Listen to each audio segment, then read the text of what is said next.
Yes, good morning. Morning. Morning, sir. Yeah. Now, before I continue with the other implementation of other shorting techniques, let me finish this linear search and binary search. It will not take much time.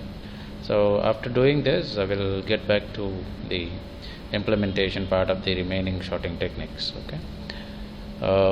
So, linear search, this is easy. So, I hope all of you know this already. Okay. What you do here is you go for searching the required key sequentially in the given array. Okay, so say for example some key element is given for you to search. What you'll do, you'll start searching it from the beginning of the array. So basically what we do is the sequential search. So if the key element which is given to you and is found, if it is there at the end of the given array, then what you have to do, you have to start from the beginning, then sequentially you have to search through the element one by one until you reach the last element and say the element is found. Okay, so that is what is linear search. But if the value being searched is not in the array, the algorithm will unsuccessfully search to the end of the array. I took the example of element being present at the end of the array. In case if the element which you are looking for is not at all present in the array, what you do again, you will be starting from the beginning, first element of the array, and you will be traversing sequentially one by one till you reach the end of the array, and this increases the time, as the size of the linear array, the unsorted array, what you are taking for searching increases, the time required to search also increases. Okay, if the element is found at the position, then you can easily find it. You can find it a little quicker. So, but the element, if it is not there, again you got to traverse from the beginning till the end. Okay, and this technique, since the array elements are stored in, please mute. ಅದಾಗಿ ತುಂಬ ದೂರ ಹೋಗ್ತಂದ್ರೆ ತಿರುಪತಕ್ಕವ್ರು ಇದಕ್ಕಿದ್ದಾಗೆ ವಾಪಸ್ ಬಂದು 162 ಅಣ್ಣ ಆಗ್ತಾರೆ. ಆಮೇಲೆ ಒಳಗಡೆ ಬಂದ್ರೆ 162 USN 162. ದೀಪಿಕಾ ಫ್ರೆಂಡ್, ಆಮೇಲೆ ವಾಸುಕಿ ದೀಪಿಕಾ ತಮ್ಮ. ಈಗ ಆಕ್ಚುಲಿ ನಾವು ಬಂದಿರೋದು ನಮ್ಮ ಹುಡುಗಂಗೆ ನಮ್ಮ ಇಬ್ಬರು ತಂಗಿಯರಲ್ಲಿ ಯಾರನ್ನಾದ್ರೂ ಒಬ್ಬರನ್ನ ವಾಸುಕಿ ಕೊಡೋಕ್ಕೆ, ಅದರಲ್ಲಿ ಭೂಮಿನೇ ಕೊಡಬೇಕು ಅಂತ ನಮ್ಮ ತಂದೆ ಅಧಿಕಾರಿ ಕೊಟ್ಟಾರು, ಡಿಸೈಡ್ ಮಾಡಿದ್ದಾರೆ. ಕಿಶನ್ ಅವರು Deepika Can one of you call him? Those who know 162, please call him. Present ಆಗಿದೆ ಫ್ಯೂಚರ್ ಅನ್ನೋದು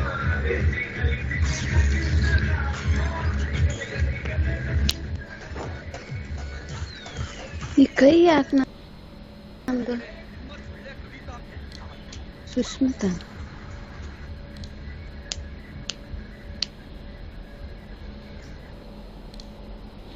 162. Can you hear me?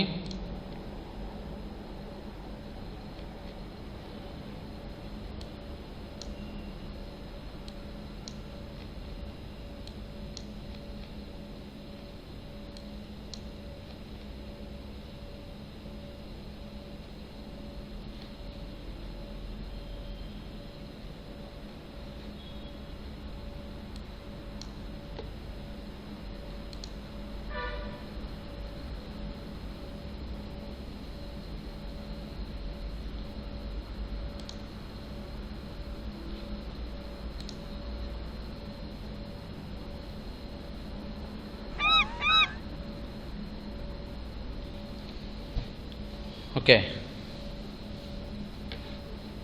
so you will have to only chat with me now, so you cannot unmute by yourself.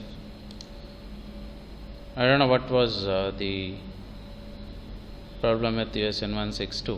Okay, so am I audible? So 1 or 2 yes in the chat box.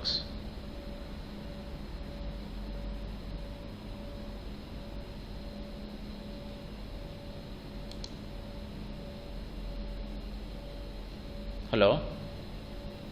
Okay. Thank you.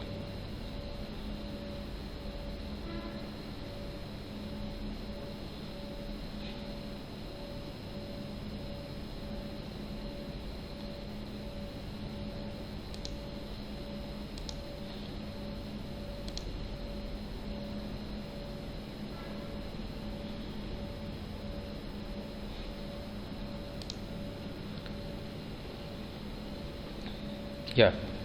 So since the array elements are stored in the linear order, searching element in the linear order makes it easy and efficient. So, but search may be successful or unsuccessful. That depends on whether the element is existing or not existing. So, but as the size of the array increases, even the search time also is more. But we have a few advantages of the linear search. One is it is simple and very easy to understand, and it does not require the data in the array to be stored in any particular order. Okay, so when I say a linear array, it is just a linear array. Either it can be in the shorted form or unshorted form, and again decreasing order and increasing order.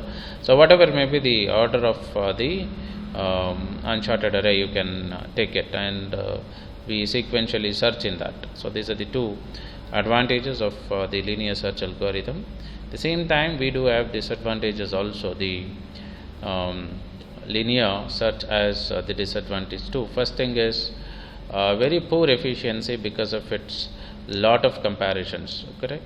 So as I mentioned, if the element is not at all there, what we do, we start comparing from the first element till the last element, and even if the element which you are looking for, if it is present and if it is there at the end of the array, and then again we have to do a lot of comparison.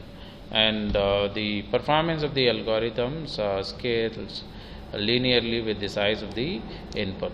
Okay, that means as the size of the linear array increases, even the performance of the algorithm also decreases. Okay, so linear search is slower than the other searching algorithm. Now this is the example, very simple example. This is the array taken, integer array. So this is the element, and say we are searching for 86, which is located here.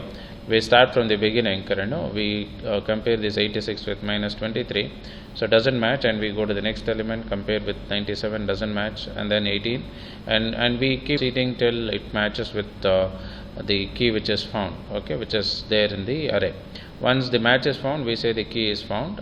Match is not found, we keep continuing searching for the key in the array until we reach the end of the array. So the moment we reach the end of the array and the key is not there, we just say the key element is not found. So that is a simple array.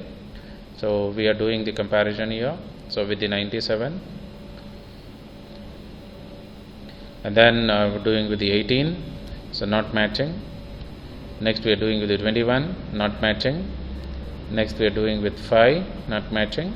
So now I'm comparing it with 86 minus 86, and I just say found, and I terminate the loop and get out of it. Okay. So here we have the best case is the three things you can, best case and worst case. So average case is also possible. So what is the best case is if the target value which you are looking for, if it is present at as the first element of the array, then we say it is the best case. If the target element is not found in the first position, and if it is the last value, so or the last element, so then we say it is the worst case. If the element which you are looking for, the target value which you are looking for, if it is present in the middle of the array, so then you can call it as the average case. Okay. Yeah, it's okay. I think average case. Now the other algorithm which we use, the binary search algorithm. Okay. So initially what we do is in binary search, initial search region is a whole array. Look at the data value in the middle of the search region, and if you have found your target, stop. Say what we do here, we take the array, we are going to find the mid of the array, and I compare And one important thing is, whenever you're planning to use the binary search, the input condition is it must be a shorted input. Either it should be arranged in the increasing order or it should be in the decreasing order. So you cannot give an unsorted array as input to the binary search, and this is what is important. But linear search, you can pass anything as input, so either the shorted array or unshorted array. But for binary search, it is always the shorted array which you have to give as the input. So binary search will not work on the unshorted array. So take a shorted array. So when I say shorted, I can be either in ascending or descending order. That must be the input to the binary search. And after that, what you do, you go for initializing the low and high, and then find, based on this low value, lower index and the higher index of the array, find a mid element. So take the search key, compare it with the mid element. So if it matches, if the search key is equal to the mid element of the array, so then you just say found. So in one search you found the element. In case if the search key is not equal to the mid element, so you should be going for checking whether the search key is lesser than the mid element or bigger than the mid element. In case if the search key is lesser than the mid element, so now you should focus only on the left half of the array, and you go to completely ignore the right half of the array.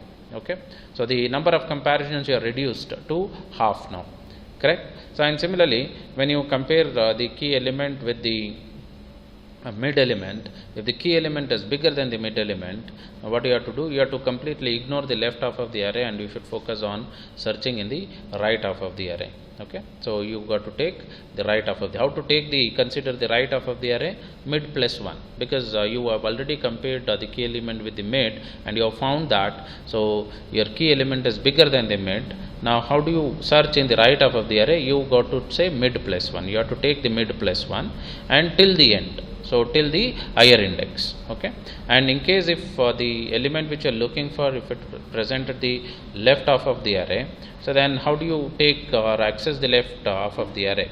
Mid minus 1, because mid is already pointing to the mid element of the array. When you say mid minus 1, it is the next element, or the element which is towards the left side of the mid element. From there till the beginning or the lower index of the array, so you can access the left subarray, and you recursively keep searching like this. So if the element which you are looking for, if it is less than the mid element, you search again recursively on the left sub of the subarray. If the element which you are searching, if it is bigger than the mid element, you search in the right half of the array, and this process we do recursively until the low is less than or equal to I.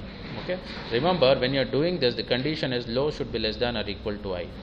Okay, in case if the low crosses high, you know what it means, so the element is not found. So by the time the low crosses the I value, so you should be able to find the element. In case if you are not able to find the element, so then it is what? The element not found, or unsuccessful search.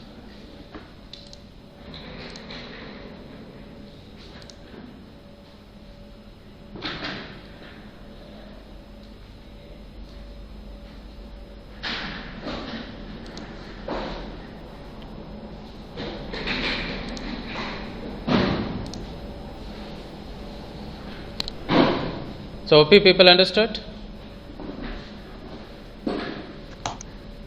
Yes, sir. Okay. 162 is there now? 162, can you please unmute and talk to me for a while?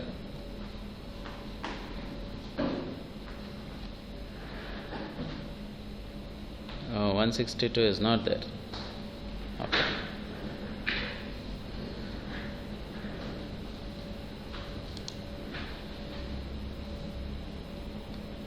Now example, so this is what is my array is now, and you can just observe now it's a shorted array.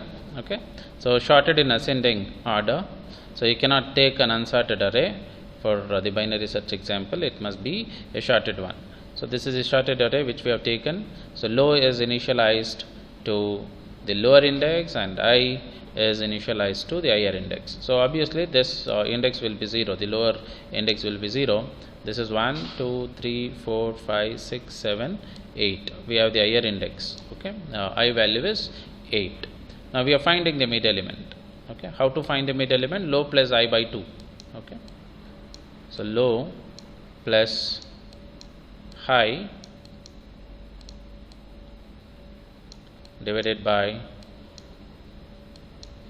2, that is equal to a low value is 0 plus 8 divided by 2, that gives you the result 4. Okay, so mid is 4 right now. Mid value is 4 and mid element is 5. Don't confuse. Mid value is 4 and mid element is 5. Okay, and assume I am looking for the number 18. Okay, I am searching for the key element 18. Now what I do, I access this mid element and it is 5. I compare my search key with the mid element. So search key is 18 is compared with the mid element, and I have found that 18 is bigger than the mid element. That means, so I don't have to search in the left sub of subarray right now, because the element is bigger than the mid element, and I have to focus only on the right sub of the array. My focus should be here, in the searching. Okay, next what I do, so since I have to search in this right sub of subarray, so I go for making my low pointer you have to modify. Low was here earlier.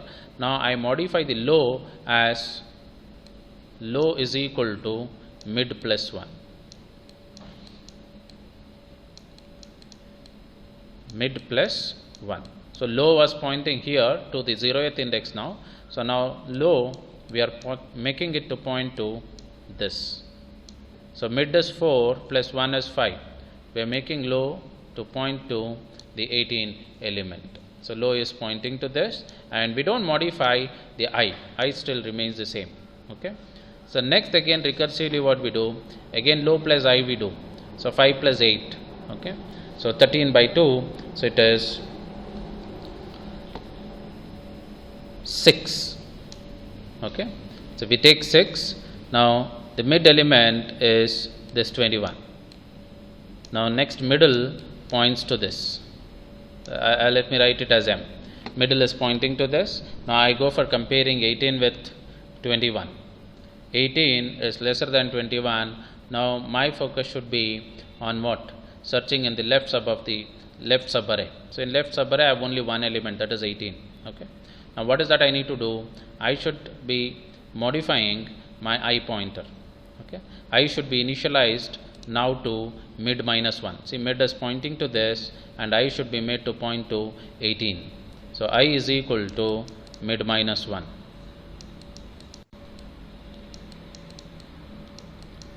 Mid minus 1. So I comes and points to this 18, and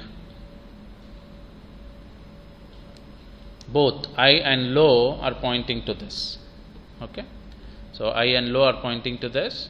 Now again I go for finding the mid. Okay, so when I find the mid, so it is this itself. So this is the only element which I have in the left subarray for this middle right now, 18, and this itself, and I go for comparing 18 and 18, it matches. Now I say the element is found. Hope you understood? Yes, sir. Okay. Now this is what we are doing. See, next we have 18. So low is pointing to 18. This is what I showed you. So low is pointing to 18, I is pointing to this, and middle is pointing to 21. And same thing we have done here also. So 18 is pointing to low, I is pointing to 97, and middle is pointing to 21. And what we do in the next, we compare this search key 18 with the middle element. Now 18 is less than the middle element. Now you should go for changing the I pointer. See? So I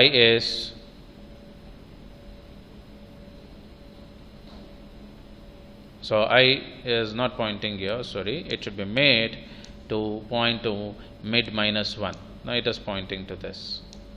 Okay. Next, search is found. Searching for 18 is found. So this is what the binary search algorithm is, and later we will also discuss the implementation part for this. Now we will continue with the implementation of the sorting techniques which we were discussing in the previous class. Now yesterday we had completed this bubble sort was done implementation of the bubble sort logic we understood, selection sort also we understood, and then insertion sort we understood. So now three things we had understood in the previous class. So now it is time for us to understand the implementation part for the quicksort program. So, okay. So quicksort. So let us try to recall how the quicksort program works. Now in the quicksort program, so first we go for marking the left, and then we mark the right. So left usually is marked to the lower index of the array, and right is usually marked to the higher index of the array, and then we go for choosing the pivot element. So pivot element, either you can choose it as the first element, or else you can go for choosing it as the last element. But in our discussion in the previous class, we considered the first element as the pivot element, first element of the array as the pivot element. So it is not mandatory that you should always choose the first element as the pivot element. You can also choose the last element also as the pivot element. Okay. So I think this program is written by choosing the last element as the pivot element. Let us not worry about, but you can still understand. Okay. What we do now, after marking the pivot element, okay, as the first element, I take the first element and I will be comparing that with the last element. Since the pivot is lying towards the left side of the array, so I have to start comparing with the elements on the right side of the array. I take the pivot element, I compare that with the element which is there at the end. Okay, and the whole idea behind comparing is what? Dividing the array into two halves, two subgraphs by using the pivot element. All the elements which are smaller than the pivot element should occupy the position towards the left side of the pivot element, and all the elements which are greater than the pivot element should occupy the position towards the right side of the array. So this is what the whole idea behind the quicksort program. So I hope you people remember that. Yes, sir. Yeah, this quick recap is sufficient for you to recall what is the quicksort program is all about. Yes, sir. Okay. So when you are comparing the pivot element with the last element, if the last element, the comparison element which you are comparing with the pivot element, if it is bigger than the pivot element, we'll leave it there only. No swapping is required. So when I am comparing the element with the pivot element, if the pivot element is smaller, then what is that I need to do? I need to go for swapping, because the smaller element should be always towards the left side of the array. Okay. Now if you are taking the pivot element as the last element, okay, so you'll be comparing with the first element in the array. Okay. So with that, so we'll start with the quicksort program. So you can easily understand. So when I was yesterday going through this program, I understood here the pivot element is selected from the end, so instead of beginning. So both way it can be done. Okay. So just understand now. So we have three prototypes over here. One prototype is the quicksort. Name of the function is quicksort, which is taking an integer array and then the size of the array, and one more integer argument is the pivot element which we are passing. Okay. And then partition is another function prototype. So again integer array with the complete integer array we are passing, and then size of the integer array we are passing, or the length of the array, or the number of elements in the array, and the third argument is again the pivot element that is chosen. And swap, one more function we have just for swapping the two elements. So in case if the element that we are comparing with the pivot element is bigger than the pivot element, and if it is lying towards the left side of the pivot element, so we got to swap and make sure that it comes towards the right side of the pivot element. So for swapping, we have one more user defined function with the name swap. So next is, so main.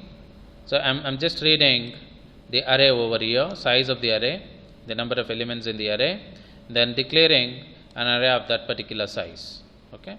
So int array of n, I'm declaring so an array of this particular size, the size what I'm going to read from the keyboard, and here I'm reading the elements of the array and filling this array. Name of the array is ARR. Okay, this is the name of the array. This is the name of the array. Now after reading the array, I am calling the function quicksort, and what are the things I am passing now? I am passing the array, I am passing zeros, lower index. Sorry, quicksort, we are not passing the pivot element. So for partitioning, we pass the pivot element. Okay. So I am passing array and the lower index of the array and higher index of the array. Higher index of the array is n minus 1. So array, lower index of array and higher index of array. This is what we are passing to the quicksort function. Let us go to the quicksort function now. In quicksort function, what we are doing? See, array is copied to the array, same name I have retained, but the formal argument here is start. Now 0, what we are passing, it gets copied to start. Start is nothing but the lower index of the array right now, and n minus 1 gets copied to end. End is nothing but the higher index of the array right now. And before I proceed, I check whether the start is less than end. So this condition has to be satisfied. So the lower index of the array should be always less than what the higher index of the array. So then I go for making a call to partition. So what we are doing here is we are doing a kind of recursive call here. Okay, you can just observe. So partition, I'm passing array, I'm passing the start, I'm passing the end. So even for partition also we are passing the array, start and end. So lower index of the array and higher index of the array. Okay, now let me go back. The partition, yeah, partition is here. And we'll come to this quicksort later after discussing the partition function. Okay. Say now, so I am taking p index as start. So p index is another local variable which I am taking. So okay. So you can also read it as pivot index as start, and then see I'm making my I'm taking the last element of the array as the pivot element. So hope people understand. Say for example I have 5, 4, 3, 2, 1. Excuse me for a while.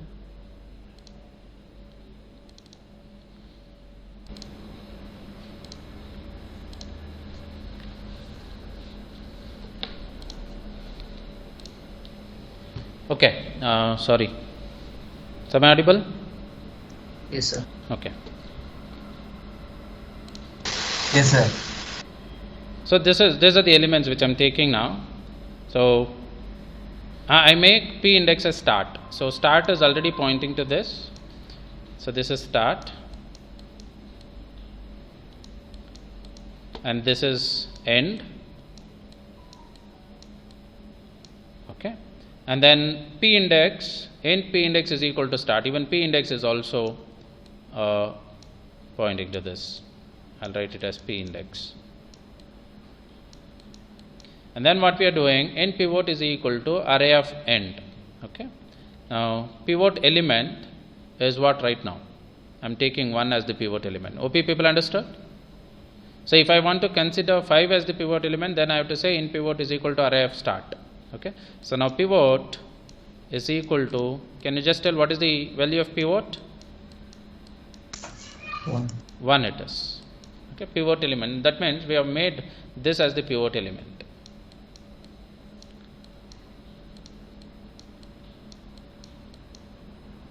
So, but in the example when we discussed, so I had made the starting element as the pivot element. You can do either way. Okay.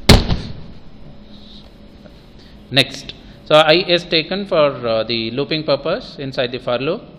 Now for I is equal to start, I less than and I plus plus. So what I am doing now, since my pivot element is towards the right, so I have to start comparing from the left. Okay. So what I am doing now, see I is also initialized to start. I is also pointing to this. Now I am comparing whether 5 is less than the pivot element. So as per the rule, so all the elements which are less than 1 should occupy the left side of 1, and all the elements which are bigger than 1 should occupy towards the right side of 1. Now 5 is bigger than 1, now we require a swap. Okay, so we are calling swap. Have you people understood till here? Yeah. Now swap is called, and what are we are passing? We are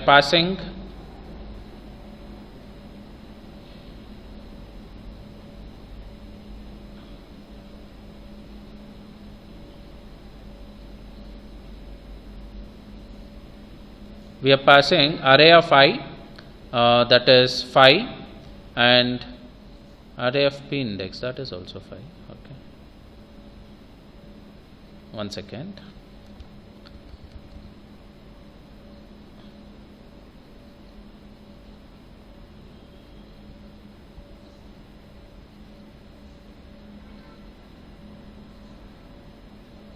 No, instead of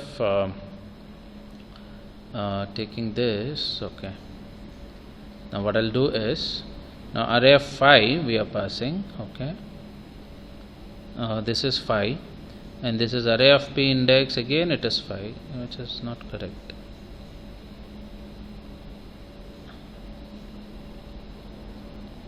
No, sorry, this is wrong actually. So I think we have made a mistake here. This is not start. Okay, so I don't want p index to be pointing here. P index is what? The pivot index. Okay, so this is end actually, because I'm taking the last element as the pivot element. Now p index is pointing to this, so there is a mistake here. P index understood now? So Yes. p index stands for pivot index. What is the pivot element right now? 1. And what is the index of this? 0, 1, 2. So 0, 1, 2, 3, 4. 4 is the index of the pivot element. Okay. Now what I'm doing here, I'm passing phi, and here I'm passing 1. Okay, these two needs to be swapped right now. Okay, so I come to swap, so I'm calling the swap function, and this, you know what it does, it exchanges them. So 1 comes to this position and phi comes to this position. Okay, next what we are doing, so p index minus minus we got to do, p index minus minus. Okay, so p index minus minus is, so earlier, so we had considered 1 as the pivot element. So now 1 and 5 are exchanged. Now I got to consider 2 as the pivot element. Okay, so see, 5 has come to its correct position. Now 2 has to be considered as the pivot element. So I have to do p index minus minus, since I'm starting from the end. Okay, so I'll do these corrections before sending this file to you people. Okay, so this is 2 is considered as the pivot element, and again we go for repeating. So hope you people understood? Yes, sir. Okay, so this is the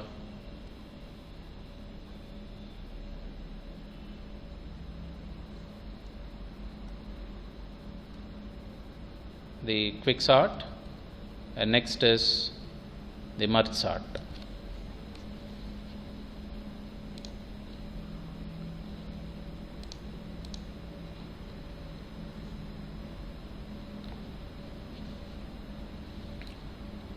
Now here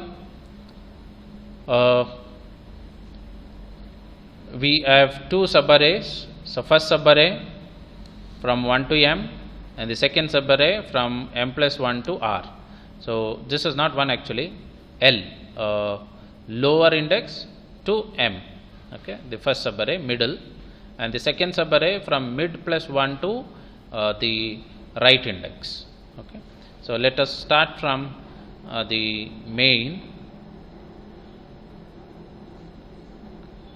method. Okay, here is the main method. So this is what the array I am taking.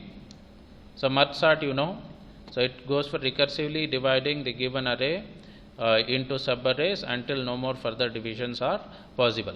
So this is what the array taken.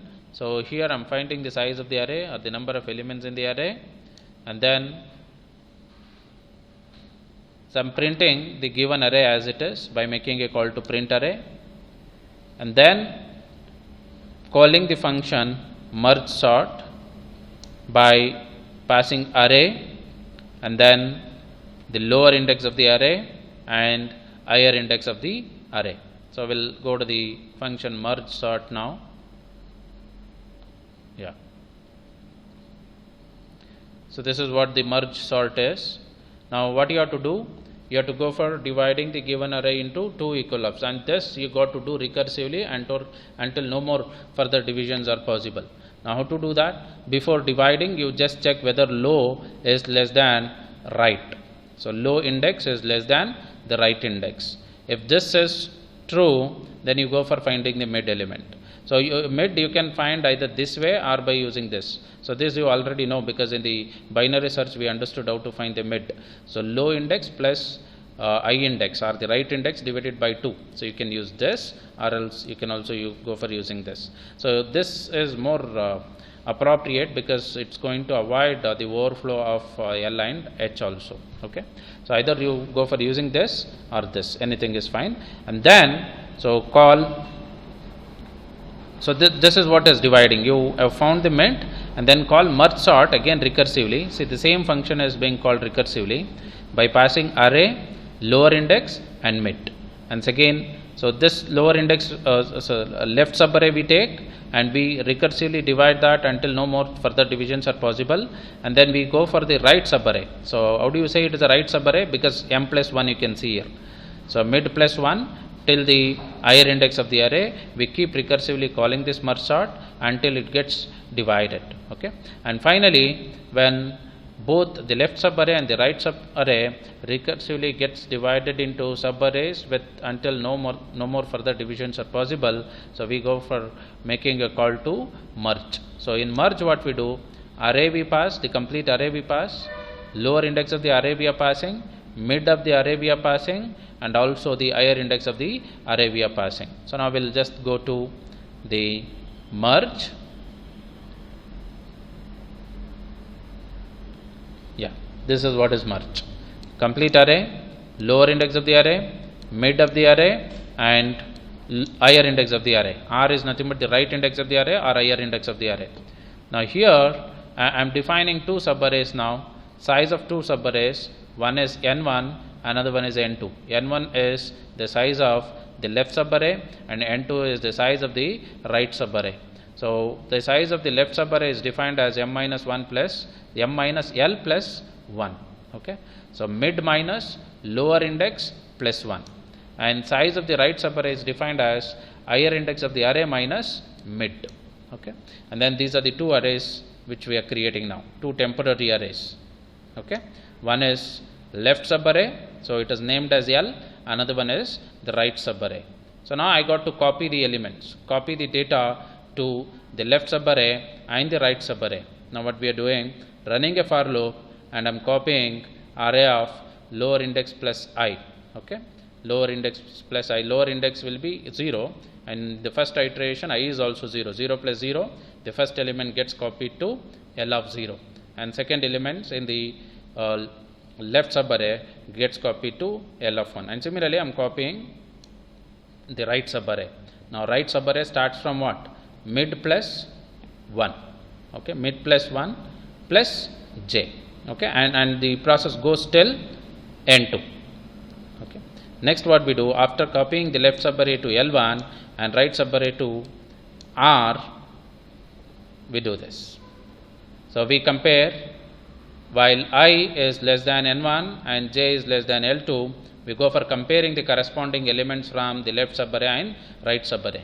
So if the element in the left subarray is less than the element in the right subarray, so we add the element which is there in the left subarray to the array and increment I.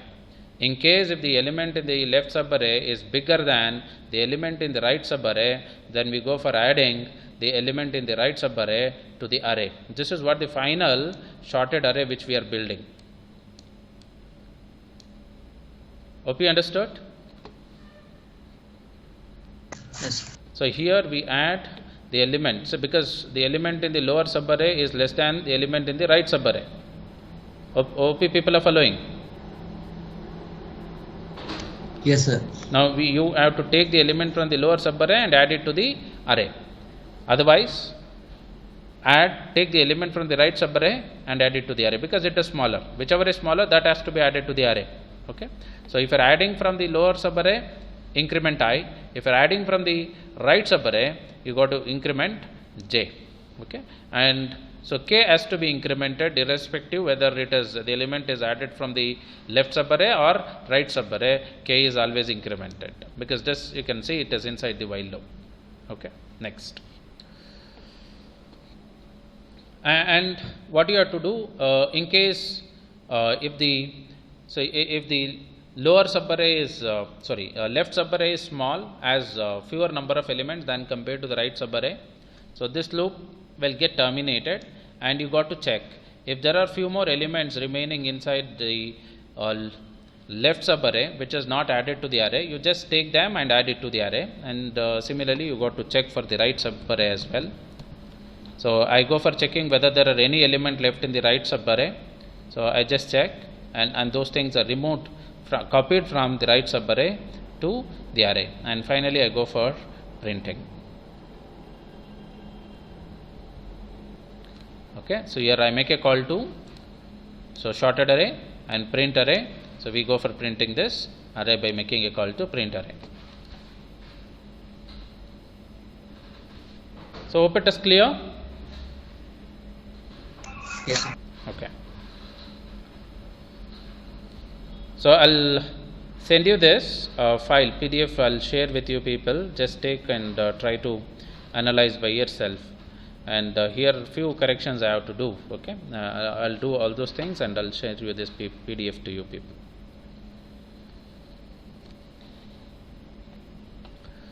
So this is about the merge sort technique.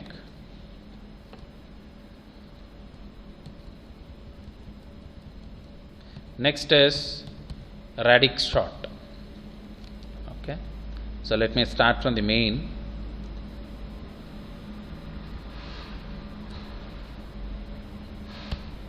Yeah, you can see. So this is the array which I am taking. So I have, say, the element here I have with 3 digit, so 802. Okay, and I have an element with only 1 digit also, and here I am finding the size of the array, then making a call to the function radix sort by passing array and n. Okay. Now we'll go to the radix sort here. Just observe what is that you need to do in the radix sort first. First you got to find the maximum element. Okay. So why you got to find the maximum element? Because you got to identify so till what position it will go. Okay. So 1's position, 10's position, 100 positions, or 1000 position. So that you can know only when you identify the maximum element in the array. Now for that purpose I am calling a function with the name max, so which finds you the maximum element in the array. So let me go to the maximum. This is not a built-in function, user defined function. So we'll go to the max function, get max. Here is the get max. So what we are doing, so I make the first element itself as the max, running a for loop, and inside the for loop I am checking, so if the next element in the array, if it is bigger than the max, I make the second element as the max. So I repeat this process, and this is a simple thing. This is used in order to find the maximum element in the array. So now for the example which I have taken, the maximum element is 802. This is the maximum element. Okay, and that gets assigned to m. Hope you understood till here. Yes, sir. Okay. Next, int exp. Okay. So positions I have to find. Okay. The 10's position, 1's position, something like this. Correct, right? Now exp is equal to 1, and the maximum value divided by exp greater than 0. See, exp is equal to exp into 10. Okay. See, why I am doing exp is equal to exp into 10? See, what is the first position? 1's position. What is the next position? 10's position. 10 into 1. What is the next position? 100 position. How do you get it? 10 into 10. Okay, 100. Now what is the next position? 1000. 1000. How to get it? 100 into 10. Input. Correct, right? What is the next position? 10,000. How to get it? 1000 into 10. So that is the reason we have written it as exp is equal to exp into 10. OP people understood till here? Yes, sir. Next is, and this is the condition. So as long as, so this yum, which is the maximum value in the array, divided by exp, exp how it is? Initially it will be 1. Okay, since m is 802 divided by 1, okay, 802 is greater than 0, and in the next iteration exp from 1 it gets changed to what? 10. Okay, exp is equal to exp into 10. Current value of exp will be 1. 1 into 10 is 10. So we finished with the 1 position, and next we are going for what? The 10th position. And this count chart, so how many times this is going to repeat? So how many times this for loop is going to run? So by just looking into this array, you tell me? 8. 3 times.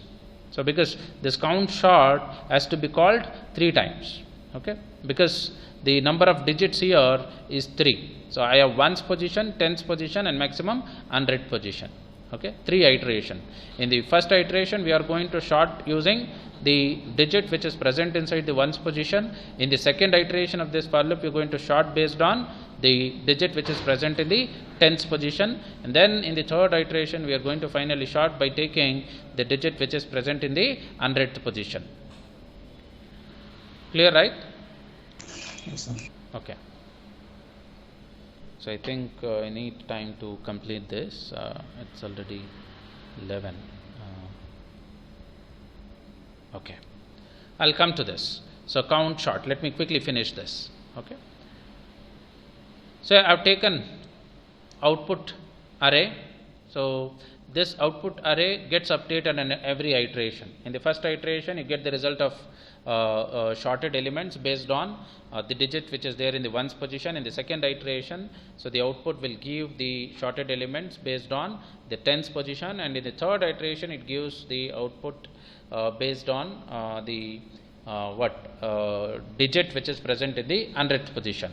Now I am taking count. So we did IOP people remember we did count. We counted the number of elements which are having the same digit in the 1's position, and in the first iteration. In the second iteration we counted the number of digits having the same digit in the 10th position, and then we counted the number of, in the third iteration we counted the number of elements present inside the given unshorted array having the same digit in the 100th position. So in order to hold that count value, I am taking a count of 10 and initializing everything to 0.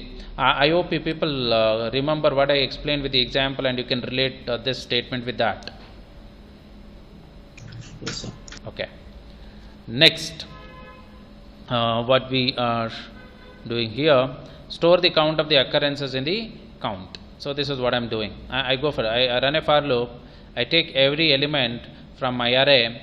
I divide it by exp modulus 10. I am taking. So this is what the index to the count. Okay, I am getting the index from the to the count by doing this expression. I am incrementing.